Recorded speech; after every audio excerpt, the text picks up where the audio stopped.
सहनावतु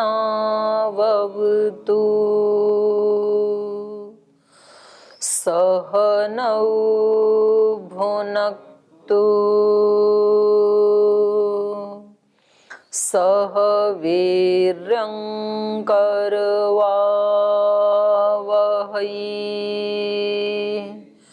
तेजस्विनावधीतमस्तु मा विद्विषावहै। ओम शांति शांति शांति।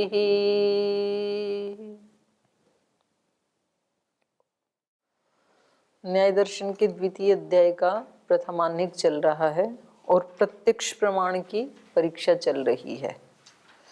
क्योंकि प्रमाणों से ही सब प्रमेयों को जाना जाता है, तो पहले प्रमाण की ही परीक्षा हो जाए। प्रमाण ठीक है तो प्रमेय भी ठीक ही होंगे फिर। और प्रमाणों में भी सबका आधार है प्रत्यक्ष प्रमाण। तो इन्होंने पहले एक वृक्ष को निमित्त बना करके उस दृष्टि से प्रसंग चलाया, तो वो तो संपन्न हो गया। अब एक अलग ढंग से प्रत्यक्ष की ये परीक्षा कर रहे हैं। तो इन्होंने ये प्रसंग चलाया कि भाई वर्तमान का तो अस्तित्व ही नहीं है, क्योंकि प्रत्यक्ष का संबंध वर्तमान काल से है। और ये कह रहे वर्तमान होता ही नहीं है। पेड़ से कोई फल पत्ता टूटता है तो जितना नीचे आ गया वो उसका अतीत काल, और जितना आगे जाएगा पृथ्वी तक वो भविष्यत काल। तो दो का ही है। तो इन्होंने कल खंडन किया कि इन दोनों की सिद्धि भी, भविष्य और अतीत की सिद्धि भी वर्तमान के सद्भाव से ही हो सकती है। बिना वर्तमान के तो इनकी सिद्धि नहीं होगी। तो कहा न अतीत अनागतयो इतरेतर अपेक्षा सिद्धि। इतरेतर अपेक्षा से सिद्धि तो हो नहीं सकती है इनकी, तो वर्तमान के आश्रय से ही सिद्धि होती है। और कहा वर्तमाना भावे सर्वग्रहणम प्रत्यक्ष अनुपपत्ति। यदि आप वर्तमान का ही खंडन कर रहे हैं, प्रत्याख्यान करते हैं, तो सर्व अग्रहणम, फिर तो सब कुछ का ही अग्रहण हो जाएगा। क्योंकि वर्तमान का मतलब है जो कुछ प्रत्यक्ष दिख रहा है उस सब का खंडन करना, प्रत्याख्यान करना। क्योंकि वर्तमान का संबंध, प्रत्यक्ष का संबंध वर्तमान से है। तो ये इन्होंने कहा था। तो यहाँ ये कह रहे हैं यच्च इदम पच्यमानम छिद्यमानं च तत्क्रियमाणम तस्मिन् क्रियमाणे। क्योंकि कोई क्रिया जब चल रही है तो उसको क्या कहेंगे? पच्यमानम, पकाता हुआ, वर्तमान में है ना क्रिया। छिद्यमानम, काटता हुआ। तत्क्रियमाणम, उसको करता हुआ। तो करते हुए को ही कहा जाता है तत्क्रियमाणे कृतता, कर्तव्यता, उपपत्तेः तो उभयथा ग्रहणम। तो बोले जब ये क्रिया हो रही होती है वर्तमान में, जब भाई पकाते हुए बात कर रहा था या काटते हुए वो कुछ बोल रहा था, ऐसे जो कहा जाता है ना, तो उसमें कृतता और कर्तव्यता, कृतता कर्तव्यतोपपत्तेस्तु उभयथा ग्रहणम। तो उभयथा, दोनों का ग्रहण वर्तमान से ही होता है। ये कहना चाह रहे हैं कि जब कोई क्रिया चल रही होती है उसको आधार बना करके ही कृतता का या कर्तव्यता का ग्रहण होता है कि भाई जितना काम कर लिया वो तो आ जाएगी कृतता में। जैसे कोई पका रहा है पच्यमानम, तो पकाते हुए को ही तो साथ तो दोनों काल जुड़ेंगे कि भाई बटलोई रख दी चूल्हे के ऊपर, पानी डाल दिया, चावल डाल दिया, आग लगा दी उसके नीचे, अब उसको घुमा रहा है, तभी तो कहेंगे पच्यमानम। तो जितना हो गया वो तो कृतता हो गई, और जो नीचे नहीं उतारा है तब तक की जो क्रिया है वो कर्तव्यता में आ जाएगी। तो ये क्रिया करते हुए ही इन दोनों का ग्रहण हो सकता है। कृतता कर्तव्यता उपपत्तिस्तु उभयथा ग्रहणम। क्रिया संतानो अनारब्धः चिकीर्षो अनागतः कालः पक्षति इति। क्रिया संतान किसे कहते हैं वो बता रहे हैं। कह रहे हैं अभी क्रिया आरंभ नहीं की है, अनारब्धः। चिकीर्ष, चिकीर्षित है ना, हाँ, इच्छा कर रहा है ना वो, अभी पकाऊंगा, तो इसलिए क्या है ये अभी अनागत काल उस क्रिया का, क्योंकि क्रिया अभी पकाना प्रारंभ नहीं किया, इच्छा कर रहा है कि पकाऊं, मन बना रहा है।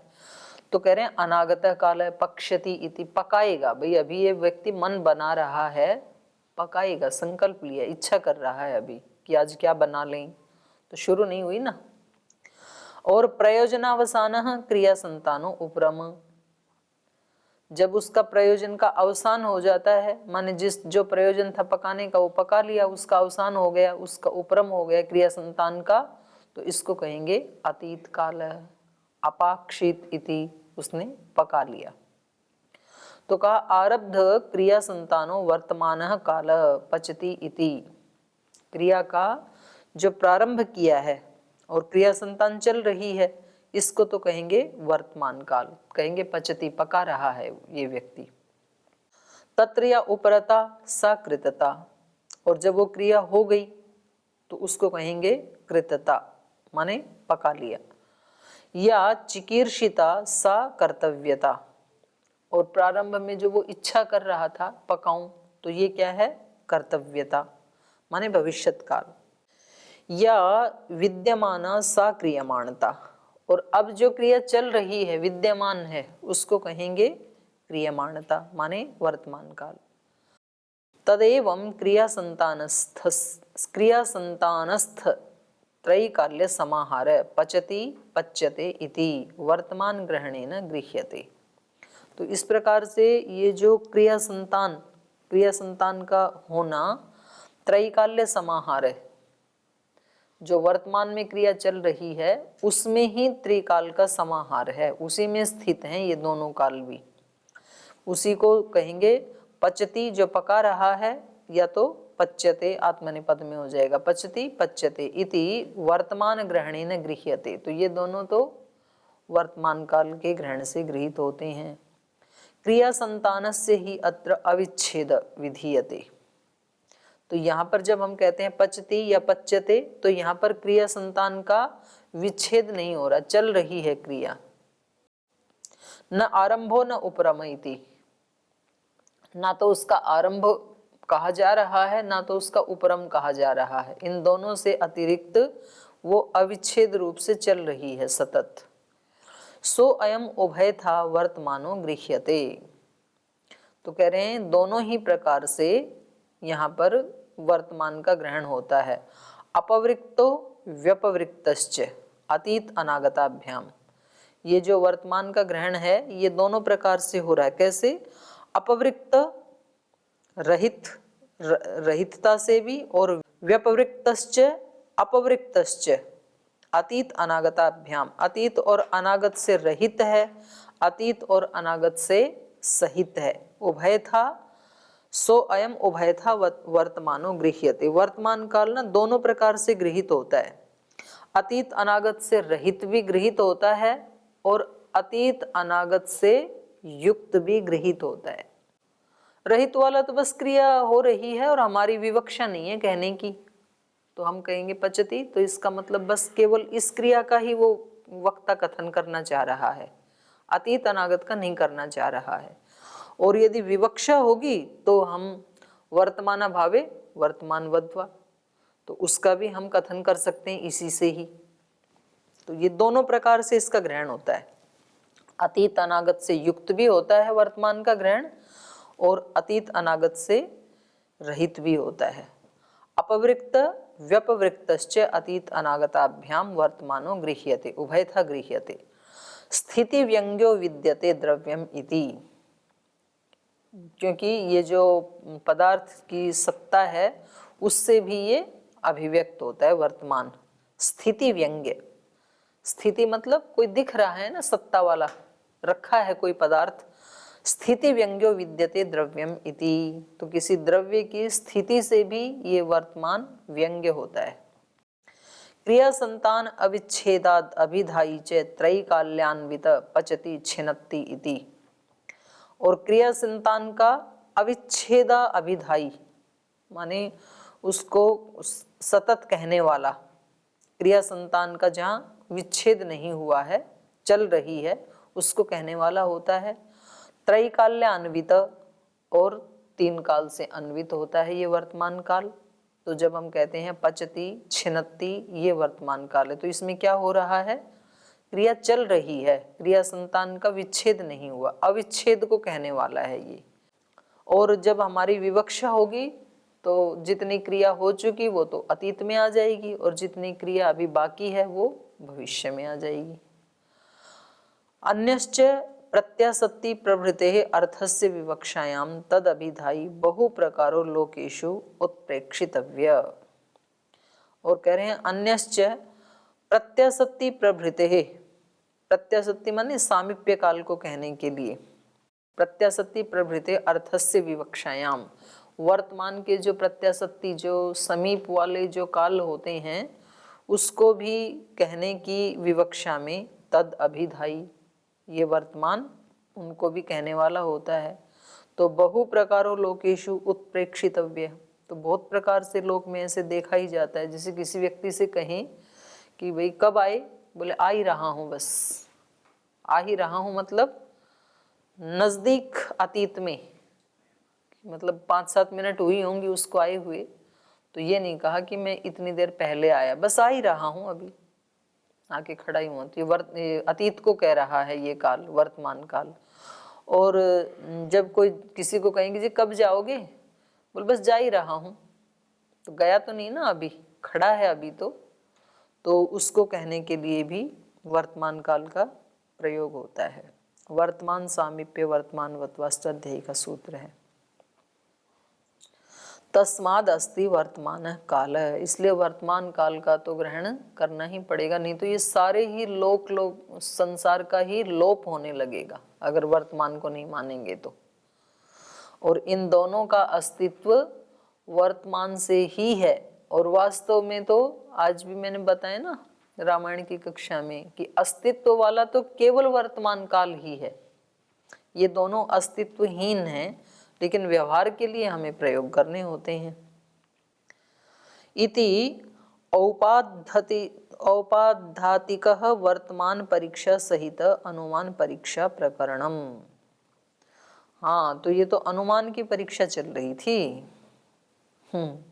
ये वर्तमान से जुड़ा हुआ जो काल है ना, रोध उपघात आदि वाला चल रहा था ना, तो अनुमान का भी, क्योंकि अनुमान भी प्रत्यक्ष पूर्वक ही होता है। तो इन्होंने क्या कहा था, अनुमान को क्या कहा था कि वो हमेशा असत्य ही निकलता है। तो कहा कि इसमें उपमान का दोष नहीं है, बल्कि ये जो अनुमाता है इसका दोष है। हाँ, तो इसमें लेकर के इन्होंने कहा था कि हम अनुमान का अनुग्रहण होता ही नहीं है, क्योंकि अनुमान को पीछे हमने क्या कहा था, ये त्रिकाल से युक्त है। तो बोले त्रिकाल से युक्त कहाँ है, 2 काल से युक्त है ये तो, भूत भविष्य से। तो वर्तमान का खंडन किया था इन्होंने। तो चलिए आगे, अब ये 2 का हो गया, प्रत्यक्ष की परीक्षा हो गई, अनुमान की हो गई। अब उपमान के ऊपर आक्षेप करेंगे। अत्यंत प्रायिक देश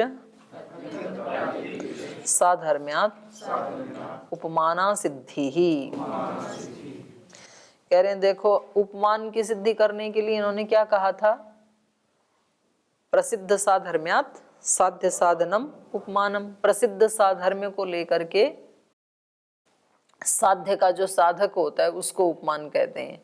तो कह रहे हैं कि यदि आप वो जो साधर्म्य था, प्रसिद्ध साधर्म्य, उसको अत्यंत साधर्म्य माने तो उपमान की सिद्धि नहीं होगी, क्योंकि फिर तो दोनों में कोई अंतर ही नहीं होगा ना। अत्यंत साधर्म्य का मतलब वही हो जाना, बहुत ज्यादा साधर्म्य।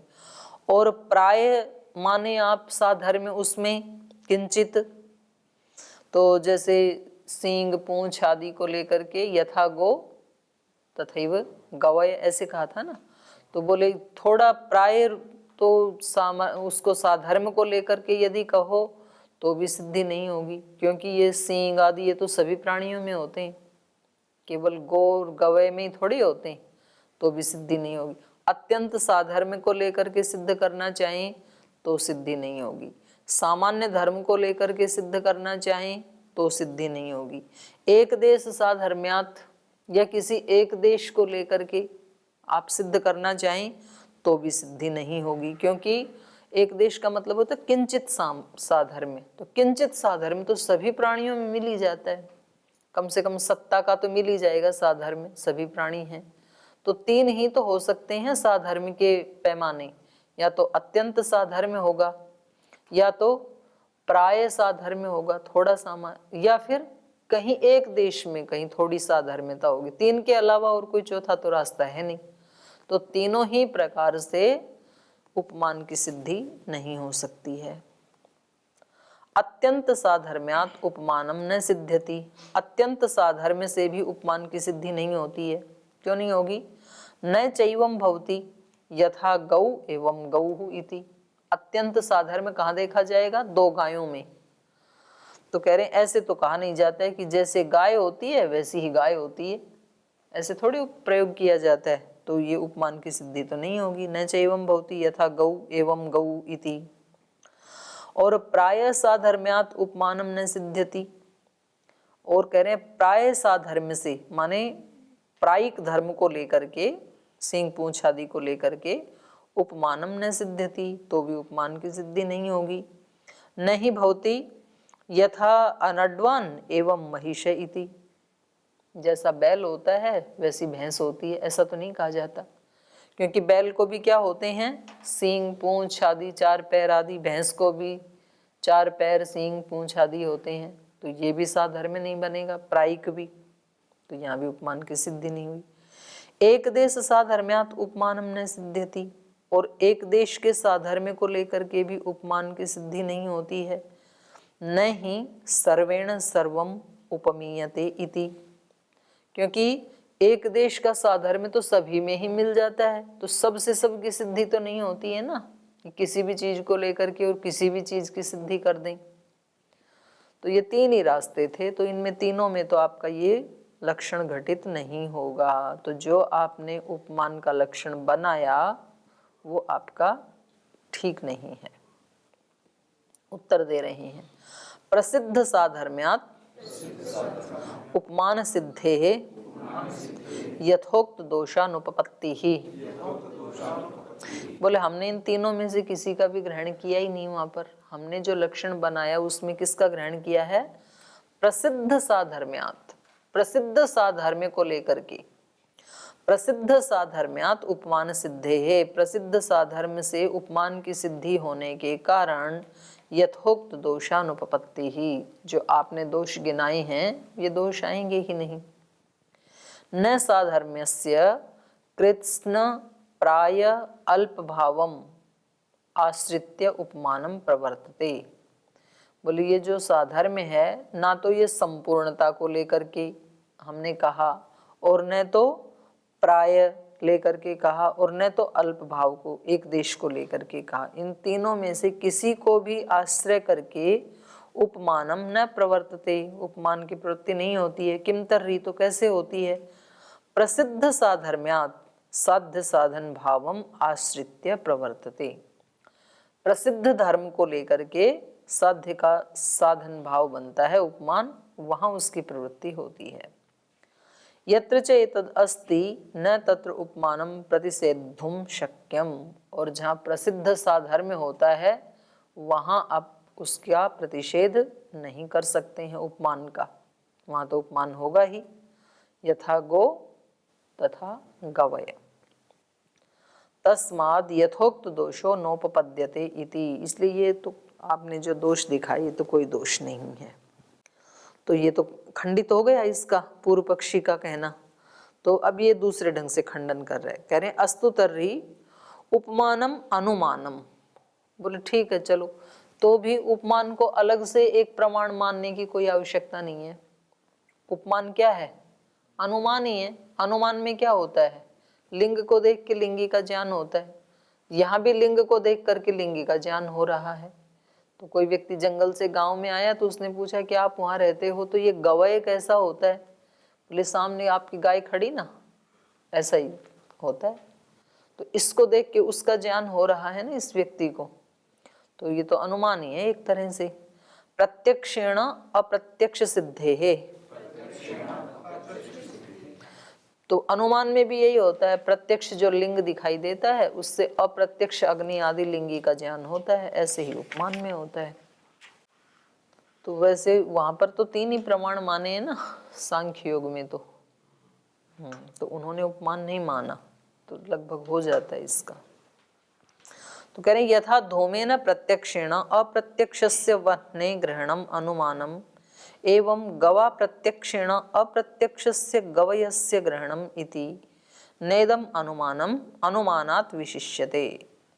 तो जैसे धूम के प्रत्यक्ष से जो अप्रत्यक्ष अग्नि है उसका ग्रहण हो जाता है और उसको हम क्या कहते हैं, अनुमानम, अनुमान कहते हैं।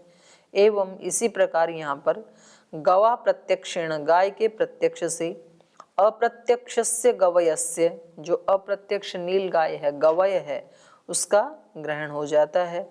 तो इसलिए ये अनुमान से कुछ विशेष नहीं है, अनुमान जैसा ही है। विशिष्यत इत्याह नहीं, विशेष होता है उससे। कया युक्त्या कैसे विशेष होता है, तो कह रहे हैं ना प्रत्यक्षे गवये प्रमाणार्थम उपमानस्य पश्यामः। कह रहे हैं देखो उससे अलग है ये।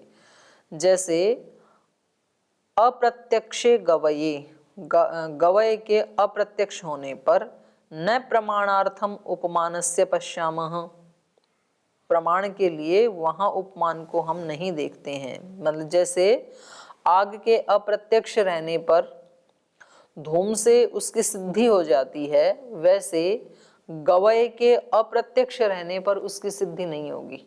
गवय को तो वहां जाके देखना पड़ेगा। अभी तो केवल इसने कहा कि ऐसा ही होता है, फिर वो जंगल में गया, फिर उसने उस प्राणी को देखा, तब कहीं जाकर के उपमान की सिद्धि होती है। और यहाँ तो उसको प्रत्यक्ष अग्नि को नहीं भी किया तो इसको ज्ञान हो गया, क्योंकि पहले कभी इसने देख रखा था दोनों को साथ साथ। यदा ही अयम उपयुक्तोपमानो गोदर्शी गवा समानम अर्थम पश्यति तदा अयम गवय इति अस्य संज्ञा शब्दस्य व्यवस्थां प्रतिपद्यते न च इदम अनुमानम इति। यदा ही अयम उपयुक्तो, जब ये व्यक्ति जिसको इसने उपमान की वो दी है, ये गवय के बारे में बताया है, यदा ही अयम उपयुक्तो उपमानो, उपमान के युक्त होने पर, माने उपमान का प्रयोग किए जाने पर, गोदर्शी ये जो गाय को देखने वाला व्यक्ति है, गाय को प्रत्यक्ष देख रहा है गांव वाला व्यक्ति, गवा समानम अर्थम पश्यति, और इसको देखने के बाद इस गाय के समान ही उस गवय को जाकर के देख लेता है। तदा तब अयम गवय, ये गवय है, इति अस्य संज्ञा शब्दस्य व्यवस्थां प्रतिपद्यते, तब ये इस गवय की जो ये जिसकी संज्ञा है गवय, इस शब्द की व्यवस्था को वो प्राप्त करता है। न च इदम अनुमानम इति, तो इसलिए ये अनुमान नहीं है। और दूसरा क्या कह रहे हैं, परार्थम च उपमानम, और कह रहे हैं ये उपमान तो परार्थ होता है, क्योंकि जिस व्यक्ति ने ये कहा ना कि जैसी ये गाय है वैसा ही गवय होता है, उसका ये कथन अपने लिए नहीं है, किसी दूसरे को बताने के लिए है, परार्थ। अनुमान में तो स्वार्थ ही होता है, किसी व्यक्ति ने धूम को देखा तो अग्नि का ज्ञान हो जाता है, तो वहां तो वो ज्ञान अनुमान वाला स्वार्थ होता है, ये परार्थ होता है। परार्थम च उपमानम यस्य ही उपमेय अप्रसिद्धम तदर्थम प्रसिद्धोपमेयेन आएगा, ये भयेन नहीं आएगा, है ना, प्रसिद्धोपमेयेन क्रियते इति। यस्य ही उपमेयम अप्रसिद्धम, जिस व्यक्ति के लिए उपमेय अप्रसिद्ध है, जो जानता नहीं है गवय को, तदर्थम उस व्यक्ति के लिए प्रसिद्धोपमेयेन, ये उपमेय प्रसिद्ध है उसके लिए काम आता है, उसको बताना पड़ता है जिसको पहले से नहीं पता है। परार्थम उपमानम इति चेत न, अगर आप कह रहे हो कि दूसरे के लिए उपमान की सिद्धि होती है तो ये तो ठीक नहीं है, क्योंकि स्वयं अध्यवसायात, खुद को भी तो ज्ञान होता है उसको, जब वो दूसरे को बता रहा है कि जैसा गो है वैसा ही गवय होता है, तो उसको भी तो ज्ञान हो रहा है इस बात का। जैसे धूम को देख करके अग्नि का ज्ञान होता है, ऐसे जब ये व्यक्ति बता रहा है दूसरे को तो उसको भी तो दोनों का ज्ञान हो रहा है ना। कह रहे हैं भवती च भो स्वयं अध्यवसाय यथा गो एवं गवय। ये ठीक है कि उसको खुद भी इस बात का ज्ञान होता है, निश्चय होता है कि जैसी गो है वैसा ही गवय होता है, लेकिन न अध्यवसाय प्रतिसिध्यते, अध्यवसाय का प्रतिषेध नहीं कर रहे हैं, लेकिन उपमानम तो तन्न भवती, लेकिन उसको उपमान से ये ज्ञान नहीं हो रहा है। प्रसिद्ध साधर्म्यात् साध्य साधनम उपमानम, क्योंकि उपमान क्या होता है, प्रसिद्ध साधर्म्यात् साध्य साधनम, किसी प्रसिद्ध साधर्म्य से साध्य का साधन होना, तो उसके लिए तो साध्य है ही नहीं ना वो बताने वाले के लिए, तो इसलिए उसके लिए उपमान नहीं है ये। न च यस्य उभयम प्रसिद्धम तम प्रति, क्योंकि जिसके लिए दोनों ही प्रसिद्ध हैं, गौ और गवय दोनों जिसने देख रखे हैं, तो उसके लिए तो नहीं है ना ये साध्य साधन भाव विद्यते इति, उसके लिए ये साध्य साधन भाव नहीं बनेगा। और एक और बता रहे हैं तथेत्य उपसंहारात् उपमान सिद्धिर ना विशेषः। और कह रहे हैं तथा इति कह करके जो उपसंहार करते हैं ना पंचावयव में, तो वहां पर भी उपमान की सिद्धि होने से न अविशेष, ये उसके समान नहीं है, अनुमान के समान नहीं है। क्योंकि पंचावयव में बताया ना प्रतिज्ञा क्या होती है, शब्द प्रमाण, और हेतु क्या होता है, अनुमान प्रमाण, और उदाहरण क्या होता है, प्रत्यक्ष प्रमाण। और उपमान तो अलग है ना उससे। तो कह रहे हैं उपसंहार में भी तथा इति कह करके तथेति समान धर्मोपसंहारात उपमानम सिद्ध्यति न अनुमानम, तथा इति कह करके जो उपसंहार किया जाता है तो उससे भी उपमान की सिद्धि होती है, अनुमान की नहीं। तो इसलिए यहाँ पर ये उपमान की भी परीक्षा हो गई, तो 3 प्रमाणों की परीक्षा हो गई। चौथा बचा शब्द प्रमाण है, संशय की नहीं, प्रमाण 4 थे ना, तो 3 प्रमाणों की परीक्षा हो गई है, प्रत्यक्ष की, अनुमान की, उपमान की। तो चौथे की कल करेंगे, आज यहीं विराम लेते हैं। ओम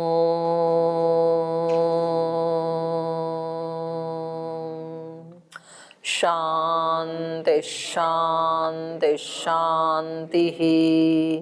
श्री गुरुभ्यो नमः।